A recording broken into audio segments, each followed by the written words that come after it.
Hi everybody, welcome to the channel. If NSX routing has you pulling your hair out or you have no clue on how this magic stuff works, watch this two-part series on NSX routing. We'll talk about what DRs are, SRs, gateways, all that wonderful stuff. This is a two-part series. First part's going to be lecture only. Second part's going to be demo, okay? So this is the first part. See you in a bit.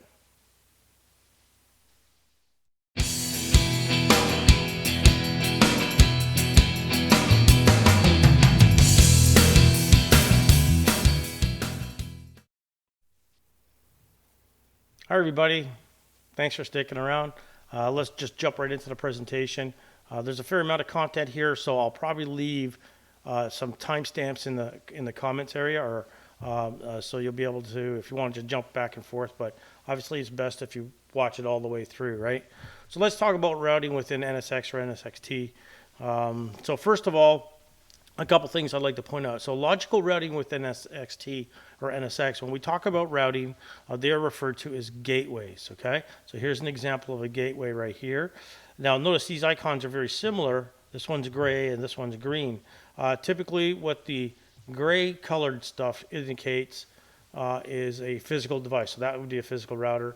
The color stuff represents virtual, okay? So just in case you ever wondered that. With gateways or with routings and within NSX, we have the ability to do east-west and north-south routing, so that's cool. We can peer up with our physical router in the upstream, kind of showing what they're showing you here in this picture. So if you want to get out of the environment, the virtual environment, and up into the real world, you're basically going to peer with some kind of upstream physical router. Multi-tenancy is supported. We do have high availability. I'll talk about that a little bit later on, but we have the ability to do active, and active standby. I'll explain those. These gateways also provide not just routing, but it also provides us with other services, right? Services such as load balancing, services such as NAT, services like VPN and DHCP and DNS and gateway firewall, right? So, so there are services available that we can enable or instantiate on our gateways. We'll talk about that stuff much later on. From a routing perspective, it supports static routes, great, and it does support dynamic routing protocols as well. So both BGP and OSPF today, so it's supported. Back in the old days, we didn't support OSPF. There are some limitations still with OSPF that you have to be aware of. I don't think IP6 is available as of yet with OSPF. Don't quote me on that. You can do your own research.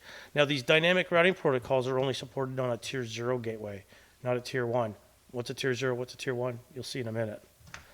We also support stuff for like equal cost multipathing. Again, if you're in a routing world, you'll know what that is. Basically, equal cost multipathing allows us to do active, high availability, and also improve our performance. So I can have multiple paths going in and out of my data center using equal cost multipathing. If one of the devices fail over here, I have the remaining paths. We can go all the way up to 8-way ECMP, which I'll talk about. So typically, yeah, so let me clear that. Now, let's talk about some of the components. This is probably the part that a lot of people have a hard time wrapping their mind around, right? When I talk about a gateway, and if I look inside a gateway, there's two components, generally, sorry, let me back up. There are potentially two components, okay?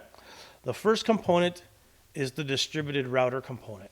So the DR component, just like it says, is a distributed router. It's a component that's distributed across all your transport nodes. So, and this runs, so this is why it says located everywhere. It's deployed on all the transport nodes in your environment. It provides us with our east-west routing. This DR component runs as a kernel module on the transport node and also allows us to route between segments on the same host. So no more hairpinning. What do they mean by this? So if you're familiar with like a distributed, a vSphere distributed switch, it's one switch distributed across all the hosts. Same kind of thing here. I create a gateway. I will always have this DR component. This DR component, it runs in the kernel of your host, and it's distributed across all the hosts, right? Now, what is hairpinning? If you've got a vSphere environment, you may have, let's say you got an ESX server. In that ESX server, let's say you got one network card, just for argument's sake, okay? And you've got a virtual switch hooked to that. network card. On that virtual switch, you got 2 port groups on different VLANs. Maybe you got the sales port group and the management port, and the accounting port group on 2 different VLANs. So all this stuff is on the same host. So if you got a VM on one port group on VLAN 10 that wants to talk to another VLAN on a different port group on VLAN 20, well, we have to exit that host, go out to your core environment, so hit your physical world, hit a router out there, and then come back in.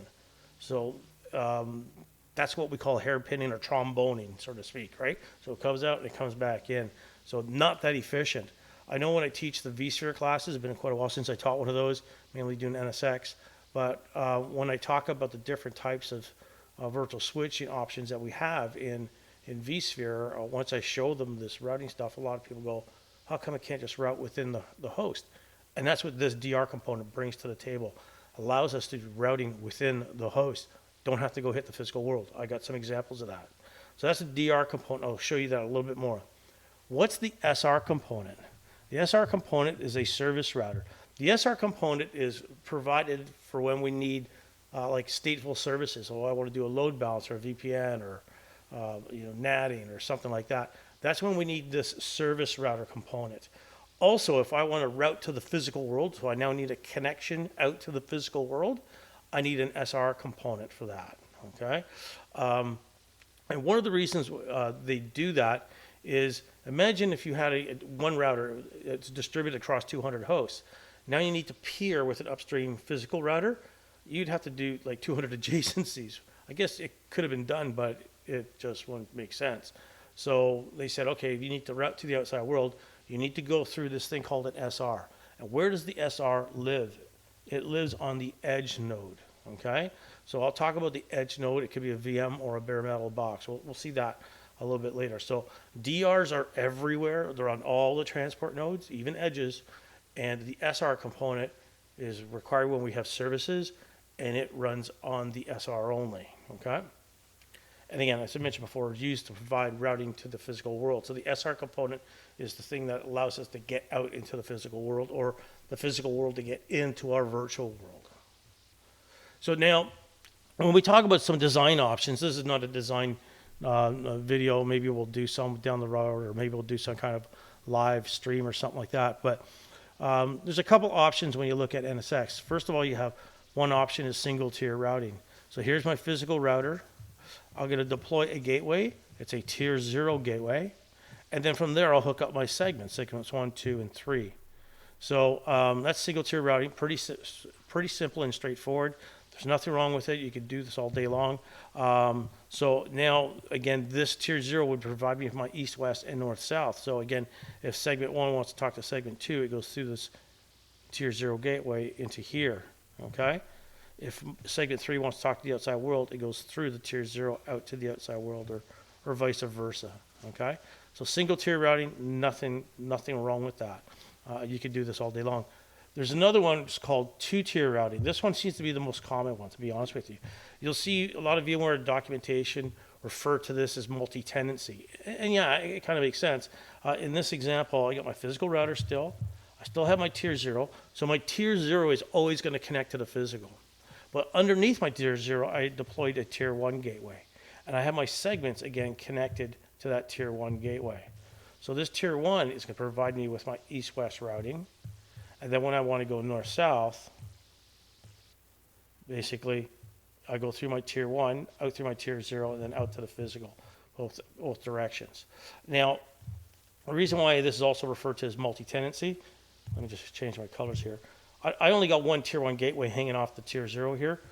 Imagine if I had multiple tier 1s with multiple segments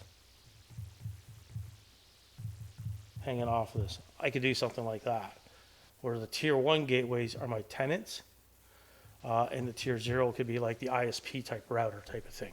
Okay, this is one possible solution. You don't have to do this. So very flexible on how you do it. These are not the only solutions. You can do kind of a hybrid between the two if you want to. I could actually have segments sitting on the tier 0 gateway and have tier 1s behind it. I could do stuff like that. So you have total flexibility here, okay? So again, just understand these are the most common ones. the 2-tier seems to be the most common. Now this doesn't have to be for tenants as well. I could have various, like here's my tier 1 gateway with my various segments. I might deploy another tier 1 gateway for my VPN service. I might deploy another tier 1 gateway for maybe my load balancer or something like that. So you could also do a multi-tier, but a tier 1 is for services, and there's a reason behind that, okay? And I'll kind of show you this one in a minute. So now let's take a look at single tier routing. So here's our gateway, here's our tier 0 gateway, and here's the components inside it. So you got the DR component, so you always have the DR component that's distributed across all the hosts. And then we want to connect to the outside world. As soon as I say this link is connecting to an outside world, I must have an SR component. And this SR runs on an edge node. And an edge node, just real quick, it's a VM or a bare metal box that provides us with compute resources. That's all it really is. We'll talk more about that. So again, from a single tier routing, this is logically what it would look like. Now the DR component here, notice it has this LIF. It's called a VMAC, a virtual MAC. The LIF is a logical interface. So you'll have the VMAC here. So these are interfaces on a gateway when you think about it, and they're going to have a virtual MAC address. And by the way, the virtual MAC address is right there in the bottom right-hand corner. So that's what you'll see on those interfaces. Now you might say, hang on a second, Steve, you got duplicate MAC addresses? Yeah, but one, they're only seen by VMs, and two, they're on different segments here. So these are all 3 different segments here. Now, just a little Easter egg for you. 56, 44, 52. If you take this through a hex to ASCII converter, it would actually spell out VDR, Virtual Distributed Router. So if you ever see that MAC address, that's what it is. It's the DR component of your edge. Now, the link between the DR and SR, this is automatically created for you, right? So I'll say auto plumbed. So you don't have to worry, oh, I need to connect my DR to that. No. You just basically, as soon as you basically associate this gateway with an edge cluster, it'll instantiate an SR component for it. The uplink over here is an uplink. Again, that's something that your uplink there. Handwriting is horrible on the iPad with a pen. This is what it would look like logically under the covers. How about a 2-tier? Sorry, before we talk about that. So let's take it a little bit further and see how it would sort of theoretically look like in a physical world. So this single tier, this is what I'm looking at right now, is this single tier gateway here. So tier 0 and then going out to the physical. How would this work? So let's say I've got 3 hosts here. I've got 3 ESXi servers, and I have an edge node. We'll talk about the edge. Again, that could be a bare metal or a VM. You'll see I actually have my overlay networks here. I've got web tier, app tier, and my database tier segment. Okay? This is an overlay network, so this line that's going across here for web tier is just a logical representation of the span of that overlay segment. My traffic does not flow across this. Traffic flows down through the taps, gets encapsulated and get fired across. So we talked about that in the logical switches, okay, video. If you didn't watch that and you're just watching this, you probably want to go and watch that 2-part episode on creating segments and logical switches. So this is the DR component that I wanted to create. Remember, this is a single tier. So I have this. Logically, I have this tier 0 here, and I have the web, app, and database segment attached to it. And that's going out to I'll say the physical, okay? So this is what it would look like. When I create this tier 0 gateway, it's going to create the DR component, and the DR components gets instantiated on all these transport nodes. There's a transport node there. There's the DR component. It's everywhere. Then I say I want to have a connection to the outside world, the physical. That's that uplink. Well, there's an SR component. So where's that? SRs are on the edge. Boom, right there. There's the SR. Okay? So when I look here, if we just take a quick peek at this, let's say my app 1 VM, actually, let's not even use that as an example yet. Let's say my database VM over here on host 3 wants to talk to this web VM here on host 3. Well, what's it going to look like? It's basically going to send out a packet to its default gateway, which is right there. There's the interface. That's that VMAC, right? Okay. It's going to send it to there.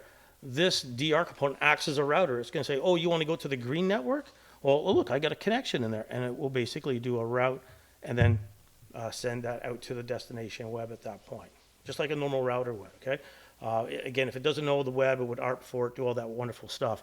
But again, essentially here. Now, the beauty I want to point out about this DR component here, it had nothing to do with the physical network. It didn't even leave the host. So technically, all that's occurring within memory on the host, okay? So that's what the DR component brings to the table. I don't need to go out and waste resources in your physical environment, especially if the VMs are on the same host. Whereas a typical vSphere environment, you got VMs on different port groups, on different VLANs on the same host, and they want to talk to each other, they're going outside of that host to do routing, and they're coming back in, all right? So this is great. Now, suppose if, let's say, app over here wants to talk to database. Again, app is on the blue network, so it's going to come across here, send it to its default gateway, okay? So that's that interface. The interface says, oh, you want to go to database, which is on the red network? So it does a routing lookup, and it says, yeah, I got an interface. And at that point, it is now on this red segment. But it can't go across here like this. That's just a logical representation. So at this point, it's got to go down and hit the tap. This is now layer 2. So again, when we did packet walks in that switching video, at this point, once it goes through this DR, DRs have nothing to do with it anymore. It's basically layer 2. Okay? So it's going to go to this TEP. The TEP is going to encapsulate it inside Geneve.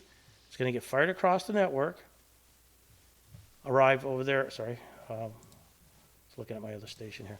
Arrive at the destination TEP. The destination TEP is going to look at the Geneve header, say, yep, that's me, all right. Take the Geneve header, rip it off, and throw it away. And then at that point, it's going to send that up to that VM over there, the database VM. The DR on this side doesn't get used. So routing occurs within the source host. So the traffic originated on host 1 on app tier, and we wanted to go to the database tier. So the routing decision got happen here on the source host. After that, it's just layer 2 and Geneve encapsulation. Okay? Going to the outside world, if I back this slide up a little bit, let's back up. Actually, you know, this is the slide I'll look at. Let's clear. Let's try this again. Come on. There we go. So this is single tier. So if this web wants to go out to the real world, logically, it comes up through here, hits the DR component. DR component looks inside its routing table. It says, oh, you know what? I have a default route, a catch-all route going to this SR. So you'll actually see, if you looked in the routing tables here, I'll show you that in troubleshooting, it will actually send that packet up to the SR. The SR says, oh, you want to get up to the real world? It's paired with some kind of physical router. So it will have a routing table lookup, and then it will fire it out to the real world. So you see over here, we're going through web segment to the DR. From the DR, we're going out to the SR. That's a segment as well. That's an overlay segment. Let me change my colors. This is overlay still. Overlay segment. This connection here got auto plumbed first. We didn't have to create it. So that's actually an overlay segment with a VNI on it. Then it arrives at the SR. At this point, the SR, where's it lived? On the edge. So it got decapsulated. That's where that TEP was, on the edge. Now when it goes out of the SR, this is just normal VLAN type traffic. It's not Geneve encapsulated. So that's what it would look like. So this interface here, let me show you that. And this is this right here, right along here. That's what it would look like going to that edge. So if this app VM wants to talk to the outside world, it's going to send its packet down to its default gateway, which is the DR. Default gateway is going to say, oh, you want to go out to the real world. That's the DR. We need to get to the SR. So it's got to go over onto this network now. So that DR component did that routing lookup for me. But now we can't just go straight across here, because that's just another segment. It's just an internal segment. We have to use the physical. So at that point, it comes out here, hits the TEP, gets encapsulated, okay? And then at this point, it arrives at the SR component. And it got, sorry, let me clean that up a bit. Comes over here, gets encapsulated, over to the tap here, gets decapsulated. And at that point, it is at the SR component, then the SR routes it out to the physical world. Okay? So, now a couple things I want to point out here. So I said this is just a single tier 0 gateway I'm showing you in this diagram, right? And this can get a lot more complicated too. So you'll see that this is just one router. So this interface over here on this is the blue network apt here, it has an IP address. It's the same IP as here, It's even the same MAC. Remember the VMAC I talked about? The VMAC, right? It's the same MAC here, here. Again, same thing even on the green segment and the red segment. That VMAC is the same. Now, don't panic, don't freak out. Again, that VMAC is only seen by VMs. It's not seen by the outside world, because with duplicate MACs would be a problem, right? It's only seen by the inside world. And one of the reasons why they had to keep this interface the same, it's the same VMAC, same IP, just virtualized across here, is if I've got this app VM on this host, and it's going to use this as its gateway, and I now decide I'm going to vMotion it over to here. Here's app. So it's now, again, on the blue segment. If the interface of this DR on this guy was different, if it had a different MAC address, that app VM won't be too happy, because it's going to say, hey, my default gateway's MAC address has changed. Like, what's going on here? So it's going to drop packets and stuff like that. So this is why we keep it the same. So that VMAC is the same across them all. All right?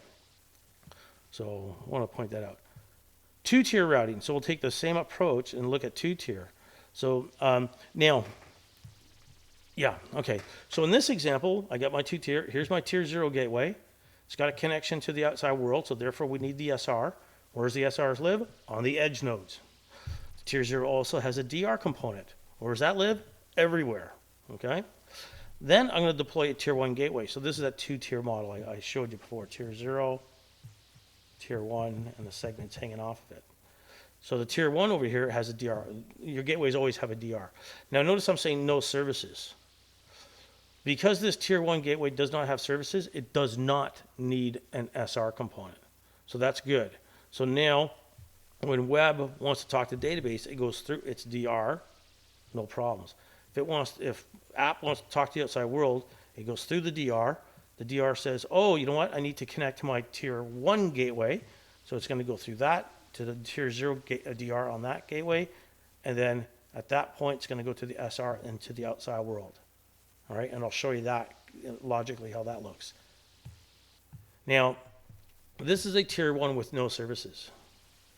What does it look like if it had services? It's going to look like this. So somebody decided to put services on this tier 1. Maybe they put a VPN service. Maybe they put a load balancer service. Whatever. They put a service on that tier 1. Because of that, we now need this SR. Where's the SR run? Runs on an edge. Okay? The downside of doing this is all this traffic now is going to go through the DR. Where's the DR? Everywhere. But now it has to go through an edge. And most of the times this is going to run in active standby mode for this tier 1. That means all the traffic going in and out of this gateway here goes through a single edge node. Ooh, not that good, is it, right? So that's something you want to really, really worry about. When I do the demo in part 2, I'll show you a very common mistake people make, right? So a lot of times, if you don't need services on your tier 1s, don't put it on there, okay? Or maybe spin up an isolated tier 1 for that one particular service. Oh, I need to have a VPN segment. Okay, great. Let's spin up a tier 1 just for the VPN. We don't need to ruin the traffic for everybody else, okay? And then again, from the tier 1, we have to go through our tier 0 and all that stuff. So this can get very complicated after a while. So let's look at how it looks like, just like before. This is with no services on tier 1, because it would get a little messy at this point. So again, this is basically what we look like. We have our tier 1 with the DR, and we have our tier 0 with the DR and SR. So same kind of thing as before. If app over here wants to talk to database, it comes down to here, hits its DR component. Great. The tier 1 DR does a lookup and says, oh, you want to go to the red network database tier. No problems. It's right here. Okay. So it's done the lookup, and it basically at that point says, oh, okay, I need to get over here now to database 1. This is just a segment now, right? So at that point, it's going to hit the tap and then get encapsulated, and then fire it across, get decapsulated, and then sent up to database, just like before. Nothing different there, okay? How about if we want to get to the outside world? Notice here in this picture, here's my tier 1 for my DR. So my DR for my tier 1, and here's a DR for my tier 0. So if I back up the slides again, so this is what we look like. I have 2 DRs, one for tier 0, one for tier 1. So that's what I see here in this picture. 2 DRs, and they're everywhere. Okay? Then we have the SR component. In this case, we only have the SR component on the tier 0, so we see it right over there, the tier 0 SR component. So now if app wants to, what color should I use? I'll use maybe green. Maybe if app wants to talk to the outside world, it's going to go out, hit its tier 1 DR component. Then it does a lookup and says, oh, you want to talk to that, whatever, an IP address at the outside world. Remember, this tier 1 DR has a routing table entry with a default route saying going to the tier 0. So it's going to get sent over to here. Great. So we're now technically on the tier 0 gateway now. Now, this tier 0 DR is going to say, oh, you want to get out to the outside world? Again, it does a routing lookup, and it knows it's got to send it to the SR component over here. So now it can't just fire it across this network. That's the link. Sorry. Yeah, it doesn't fire it just across that network. It has to go, because that's just a logical representation. It has to come out, hit the tap here. Oops, didn't want to do that. Hit the tap, get encapsulated, fire it over to the edge, and then once it's done that, I'm going to change my color to something you can see. Once it's done that, it's now at this tier 0 SR component. It does a routing table lookup, says, oh, you want to get to this address, maybe a peering or a static routes to the outside world, and it goes out here. So this, over in this section, just VLAN-based traffic. This is all Geneve here. And I got a packet walk showing you that. So the main thing is you got 2 components, a DR and an SR. The DR is distributed across all the hosts. The SR runs only on the edge nodes. Okay? Just a little thing I like to point out here. So here they're showing you a tier 1 gateway with some kind of service on it. So you see there's an SR component. This connection here between the DR and the SR is automatically created for you. You don't have to worry. It's called an intra-tier transit link, and it normally gets this address here. Okay, so it'll get one of these, and these are automatically created for you. You don't have to worry about that. Okay. Now, once you've got your tier 0 gateway, and you're going to connect your tier 1 to the tier 0, this link here is automatically created. It's very simple. All you do is you go in, you right-click on tier 1, say connect to tier 0. Boom. And it does it for you. Again, this link here will automatically get an address here as well, and it's called a router link. You can change these addresses if you want to, if you need to, for whatever reason. But for most of the part, you don't really need to worry about it. Again, here they're showing us the tier 0 gateway. The links between the DRs and SRs are automatically plumbed, just like on a tier 1. And again, you see this intra-tier transit link. And last but not least, we call this an uplink over here. Uplink. And that's going to the physical world. One thing I do want to point out here, when I talk about troubleshooting, this intra-tier transit link is also called a backplane. Backplane. The reason why I point that out, backplane. When I do troubleshooting, and I'll do a video on troubleshooting, when I go in, I can actually look at routing tables and all these SRs and DRs. I can look at interfaces on these SRs and DRs. When I go in and look at an interface, one of them may be labeled backplane or BP, right? So that's why I like to point it out. Let's talk about the edge nodes. So first of all, again, the edge nodes are service appliances with pools capacity. That's all it really is. If you're familiar with NSX for vSphere, this is totally different than that. Okay, that's kind of old news. Okay. This is totally different. We just use this. This edge is used to run our SR components. So we just use it for CPU and memory. Okay. Used to run network security services that cannot be distributed to the hypervisor. So again, any of those services, first of all, centralized routing, right? To go out to the outside world, I need an SR. I want to do VPN. I want to do load balancer. I want to do NATing. I want to do DHP or DNS services. Any of those things, I need an SR, and it runs on the edge. Required for tier 0 gateways with uplink to the physical world, right? So one of the things you'll sometimes see some documents saying a tier 0 gateway needs an edge node. No, it doesn't. I can spin up a tier 0 gateway with a tier 1 underneath it. I could do that. I don't need an edge. I just won't be able to connect to the outside world. So that doesn't really make sense. But again, if you're just doing some testing. These edge nodes, again, as I mentioned before, runs the SR components for the various services. And I got the list of services here if you're doing bridging, DHCP, load balancer.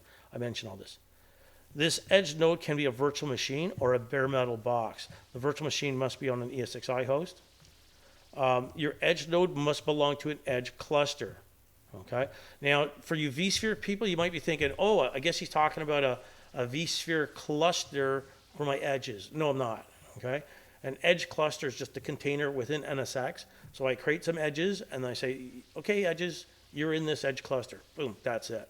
And then I reference the edge cluster all the time. Okay. I can have a maximum of 10 edge nodes in a cluster. I can have a maximum of 160 edge clusters. That doesn't mean I can have up to 1,600 edges. I think the maximum is like 320. You're probably not going to get close to those numbers, but hey, you never know, right? So when I'm talking about my gateway now, so you might have seen pictures like this. So here's a tier 0 gateway, and you might see something like this, edge node 1 and edge node 2. This is representing the SR component. If I just write that in there, SR. Let me clear all this stuff first. Let's zoom in.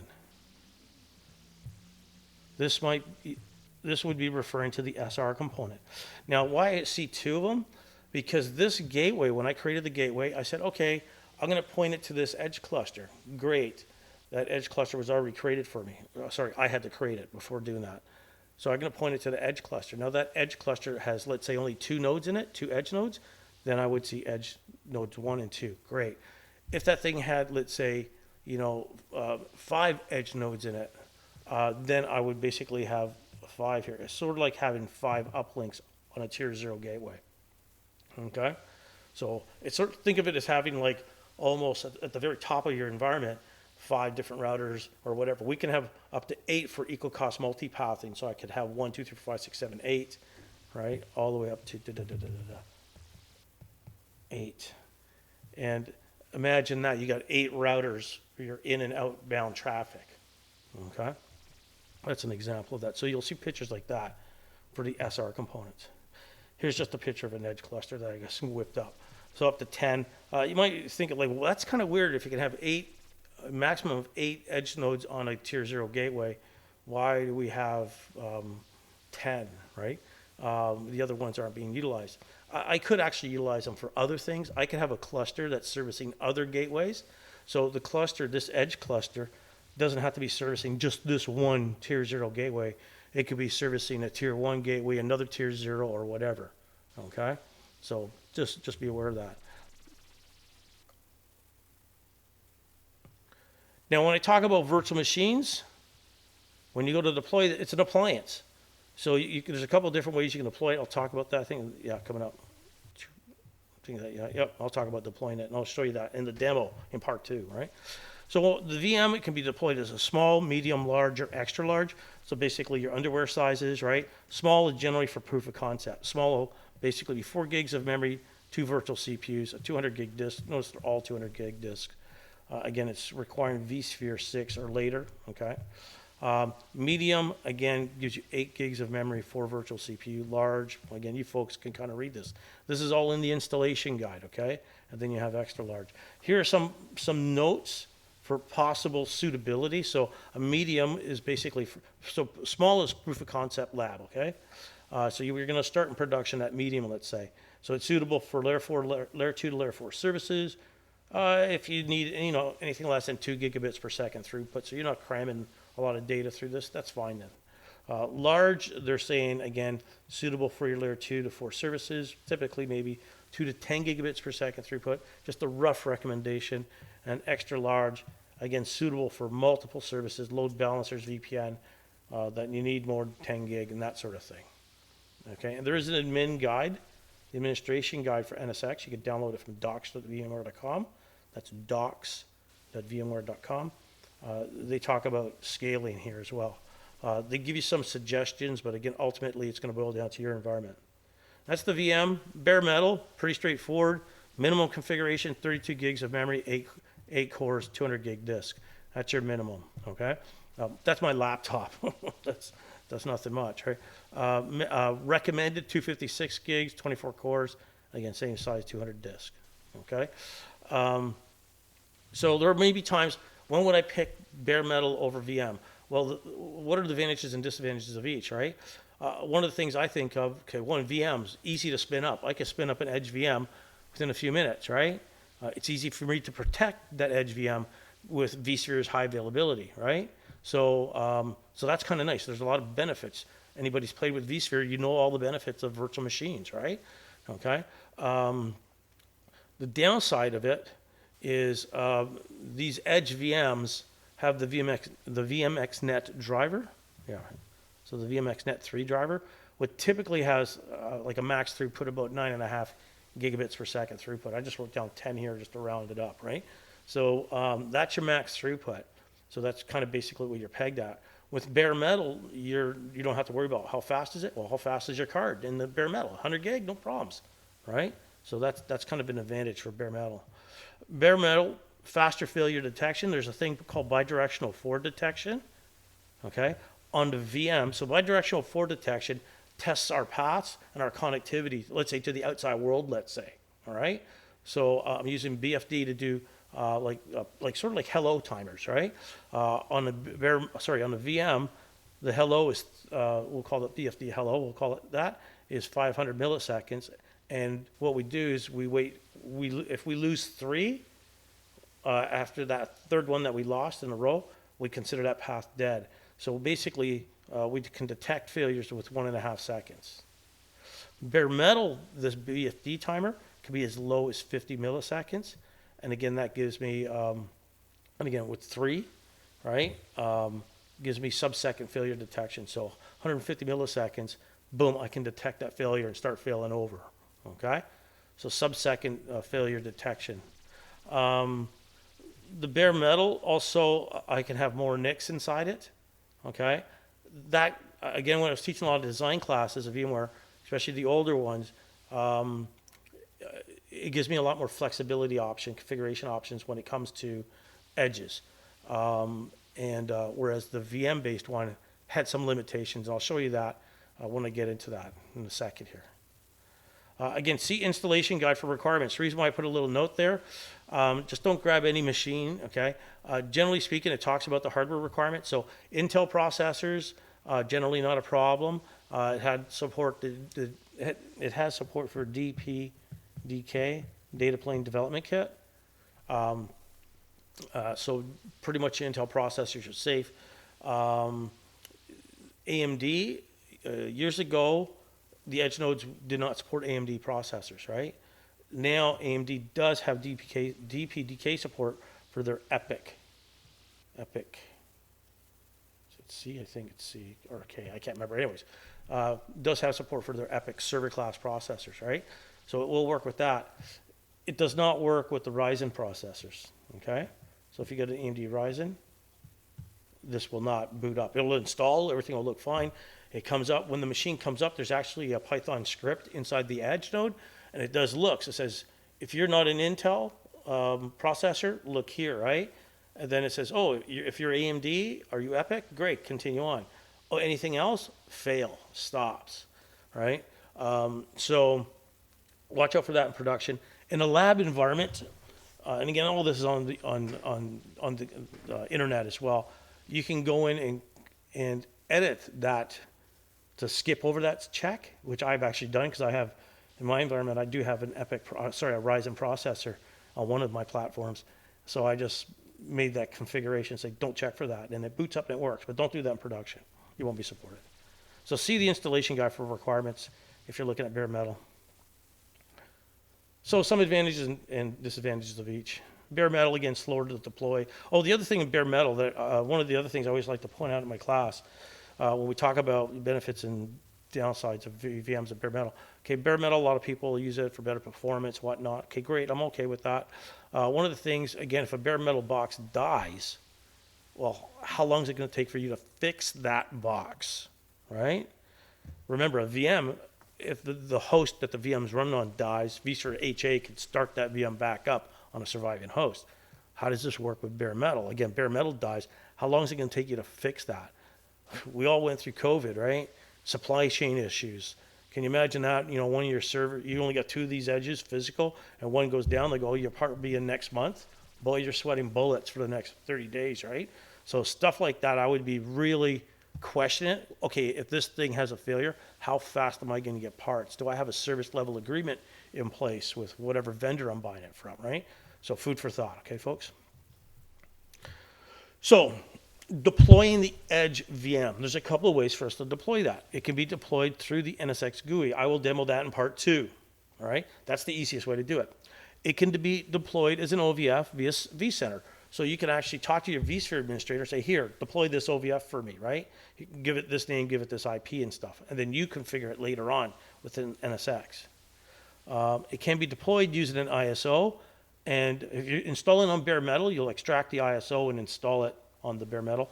It also supports auto loading or auto installation or scripted installation using pre-boot execution environments. So it supports all that. Now, this is kind of a really good change here. It says this VM contains 5 virtual NICs, 4 NICs prior to 3.1. Now, why am I making a bit of a stink about that, or not stink, but I'm pointing that out. The first NIC is always assigned to the management network. So you see right here, VMNIC 0, this is the VM, the white box is the VM, this orangey box is the ESXi host it's running on. So you'll see VMNIC 0, VNIC 0, the first NIC is assigned to the IP stack, the Linux IP stack. It's Ubuntu, by the way, on the edge node. So this is this NIC here would connect to a port group on your distributed switch or standard switch for management. So that's the management network it connects to. So NSX Manager can talk to it. The remaining NICs are what we refer to as fast path NICs, okay? So there's 4 of them. Now that wasn't always the case. There used to be just 3. And that didn't give me the best options around, to be honest with you, right? Remember the SR components run here. So I'm gonna have, if I just draw this out real quick, I have an uplink going to the physical world.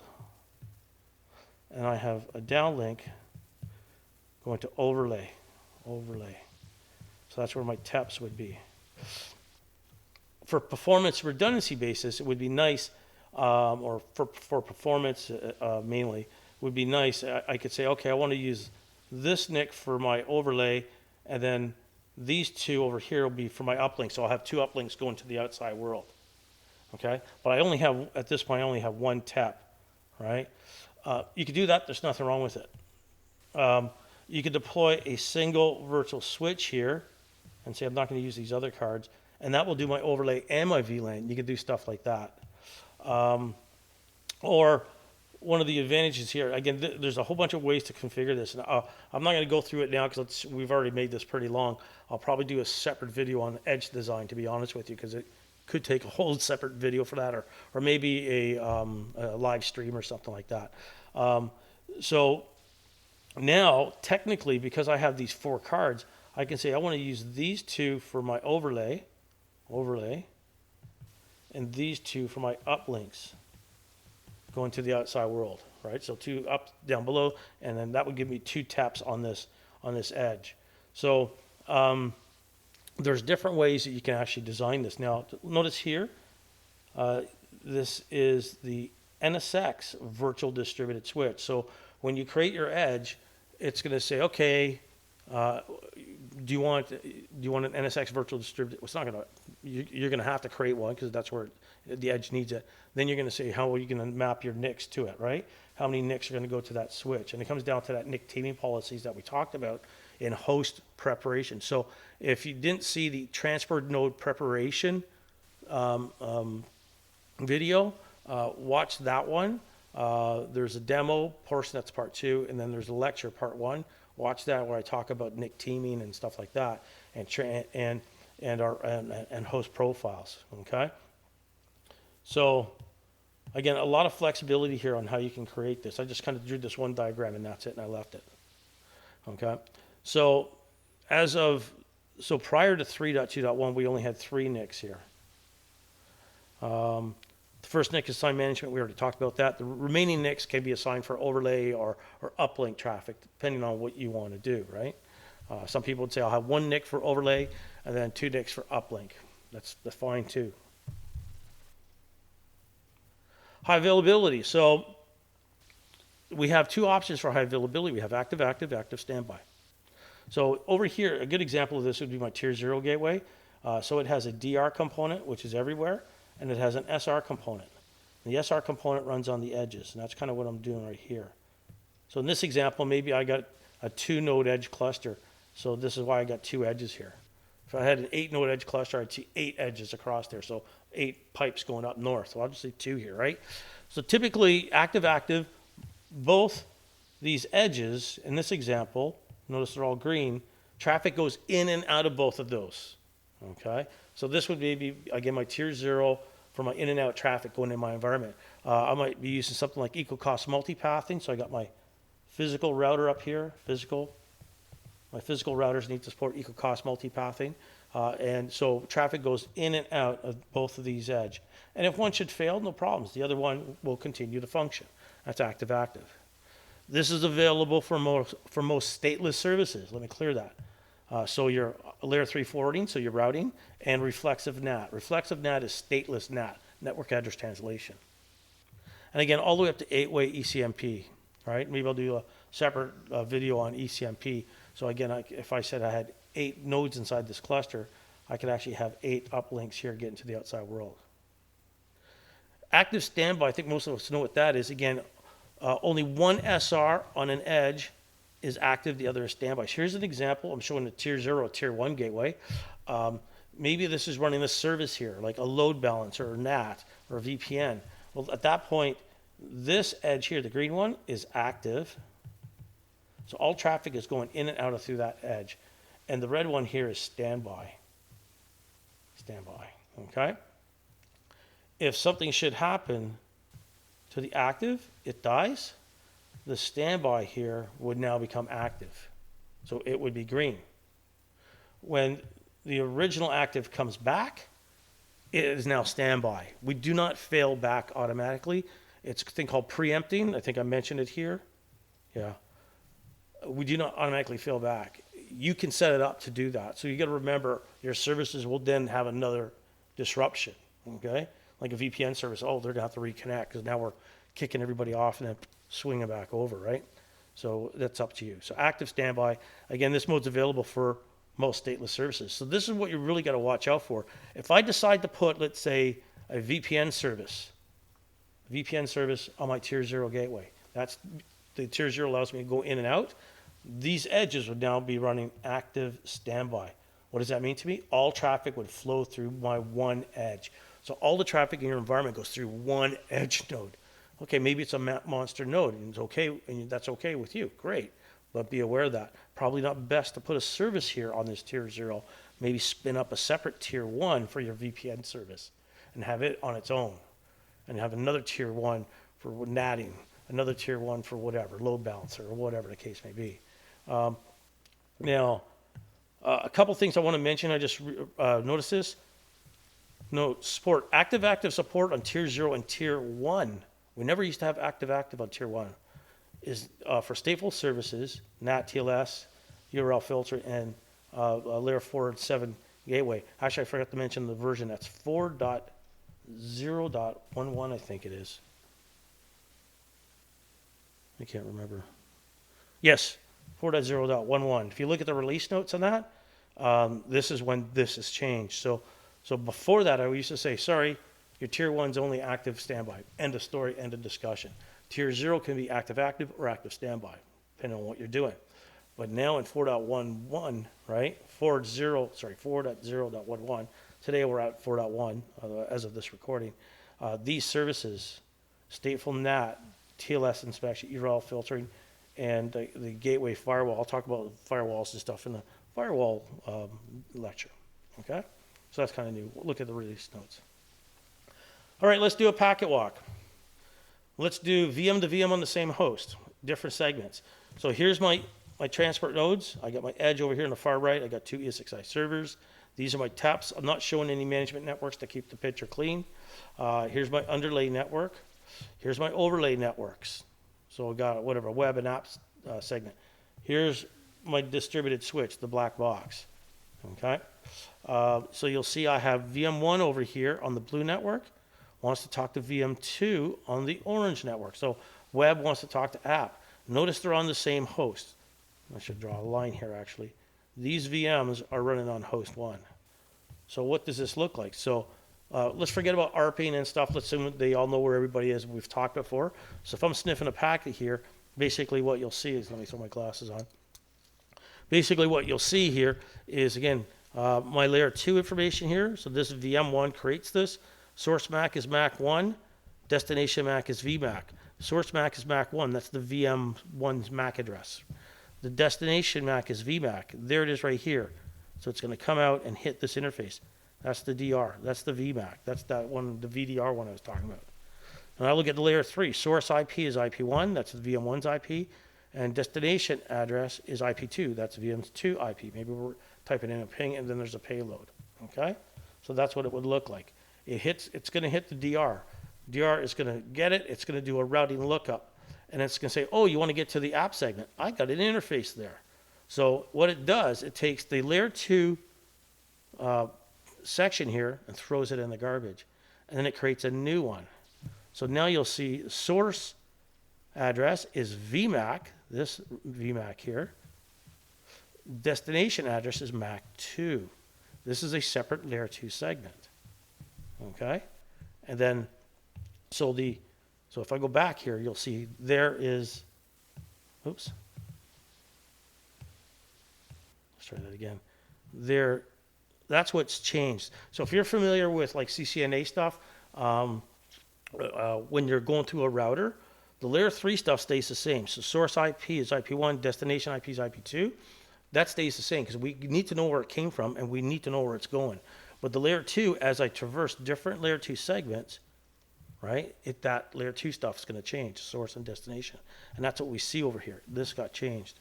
The layer 3 stuff stays the same. And it arrives at the VM. That's it. That's simple. We did not hit the physical world. That's the advantage of this DR.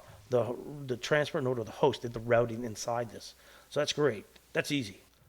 Let's look at VMs on, did I see any encapsulation here? Did Geneve get involved with any of this stuff? No, not at all.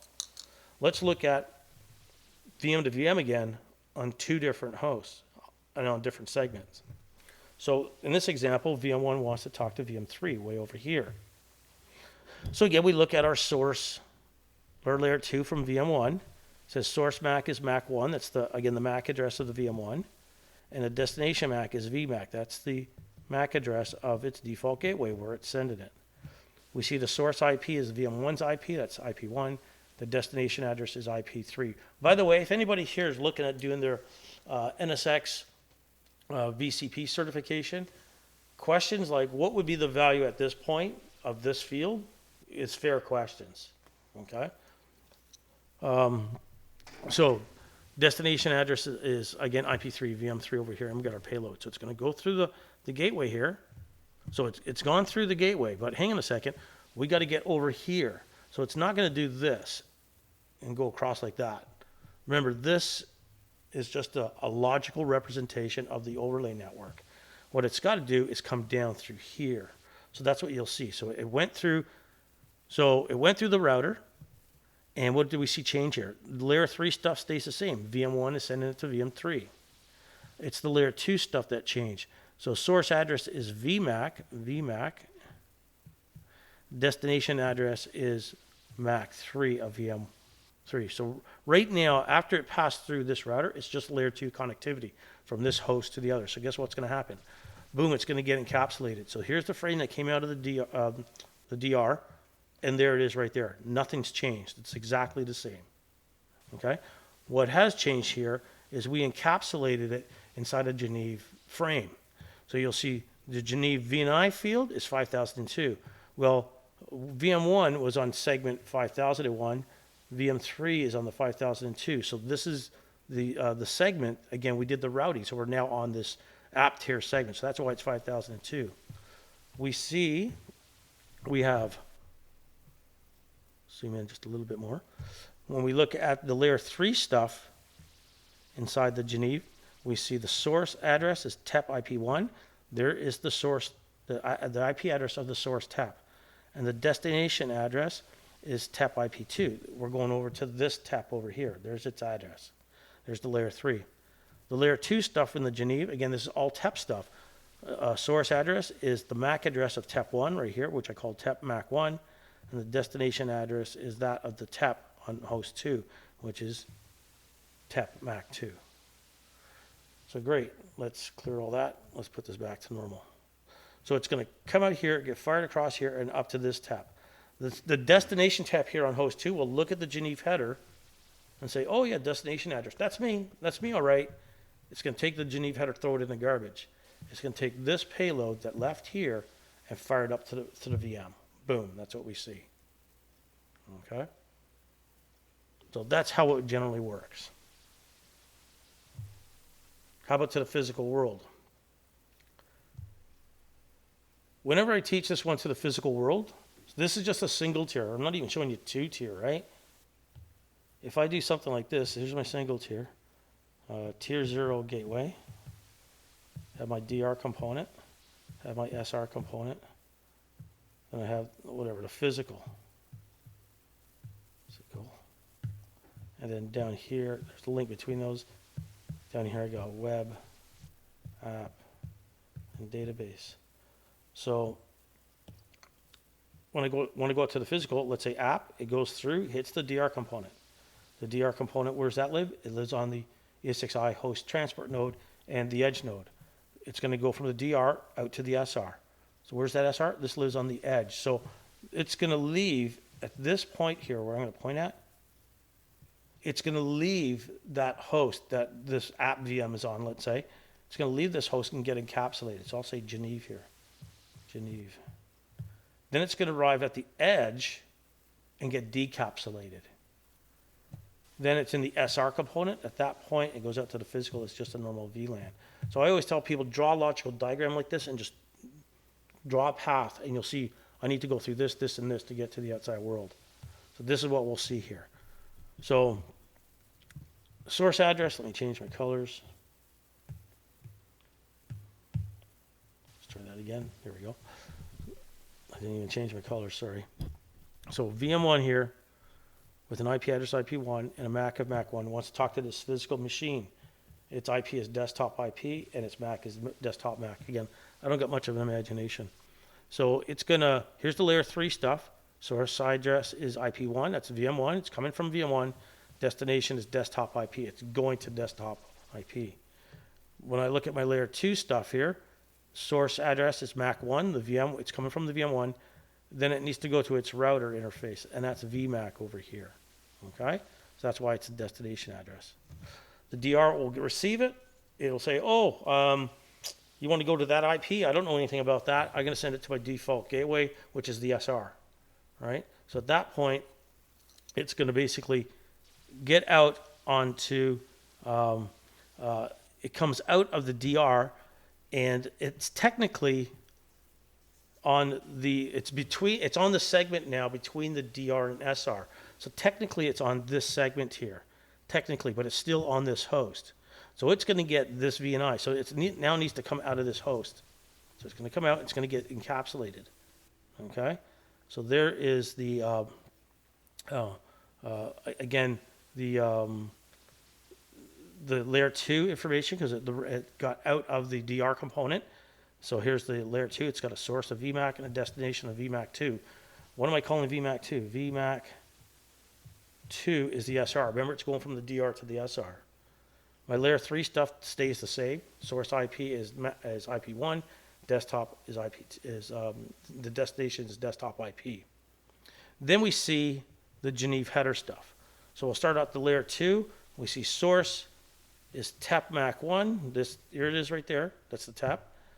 Destination address is edge TAP-MAC. So it's got to get over to the TAP on the edge. The layer 3 stuff now in the Geneve is source address is TAP IP1. So this is the IP address of TAP1. And the destination is edge TAP IP over here. Great. And then notice the VNI. I kind of highlighted this. And I just wrote 65536 in there. Remember I said the connection between the DR and the SR is automatically plumbed for you? So the connections between them are automatically plumbed.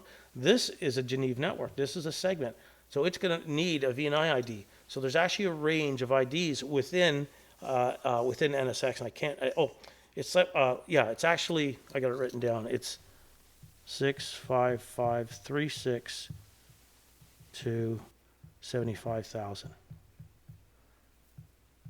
So those auto plumb segments are going to get a VNI out of that pool. So that's why I wrote down this one, because it's the first one. Okay? So you're going, where'd that VNI come from? That's that's the backplane between the DR and SR. Okay, let me get rid of my scribbles. So it's going to go fire across the network, hit the tap on the edge. It's going to get decapsulated. At that point, boom, it's basically decapsulated. It's now inside the SR. So this is exactly the same. Let me back up. Is what it left this DR. Okay? There we go. Now the SR, now we're going out to the real world. Notice here my physical router. So this SR has an uplink. And you're going to have some kind of, maybe you're using dynamic routing protocols or static routes or whatever. But inside the SR, it's going to look at its routing table and say, oh, you want to get out to where desktop is. Oh, yeah, I know. I'm going to send it to this router over here. Right here. So watch this. It's going to come out. Again, we've got the layer 3 stuff. This is all VLAN back now. There's no more Geneve. You don't see the purple there. Source IP is still the IP1 for VM1. The destination IP is still desktop IP. That has not changed. The layer 3 doesn't change. Layer 2, however, did. We're on a different segment. We see the MAC address, tier 0 uplink MAC. So that's this guy right here. The uplink MAC of that, whatever it is. And then destination address is router MAC 1. Here's router MAC 1. Okay? So it's saying, oh, I need to send it to that MAC address. All right? Whatever that physical one is. It's going to hit that router. The router's going to do its lookup and say, okay, yeah, I know where that machine is, and it sends it out. So again, the layer 3 stuff did change. Source IP is VM1. Destination IP is the desktop. Layer 2 did change. Source IP is now router MAC 2, this interface right there. And the destination MAC is the desktop MAC. All right? And that's what it would look like. That's it. I hope you folks enjoyed it. I hope you found this beneficial. Leave comments below. Any suggestions on what you want to see, that sort of stuff. If you stuck around for this long, really appreciate it. Hey, hit that subscribe button if you haven't already done it. Hit the like button if you found this at least a bit useful or entertaining or whatever, okay? This was part 1. Part 2, which I'll leave a link here or wherever. Part 2 will be a demo only. So I'll do a demo on creating a tier 1, which is really easy. And I'll do a demo on doing a tier 0. So that will be the next video you want to watch on that one. So thanks again for sticking around. See you in part 2. Have a good one.